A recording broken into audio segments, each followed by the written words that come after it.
got these little parts that we did on the MultiForm system. They're cast acrylic 5/8 inch bar, and we turned them down to these little parts. Both end faces have to be perfectly polished so that you can see right through them. So what we're gonna do is we're gonna wet sand them down. We've got some 400 grit wet sandpaper here. Just gonna wet the surface a little bit. I made this little fixture, I guess you'd call it, or jig, and the part fits right into it. And it sticks through the other side just a little bit, so I can apply just a little bit of pressure with my finger and keep it perfectly flat. This first one right here had a little like nubbin in the center of it from basically when we faced off the part. That little nub that was left may have chipped out and caused a little divot. That divot could be 4 or 5 thousandths deep.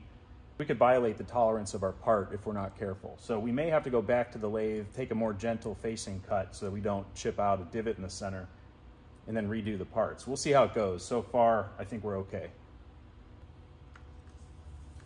So for this part next, we're gonna go 2000 grit, and then we're gonna go all the way up to 12,000 grit. And I found that that actually does a pretty nice job.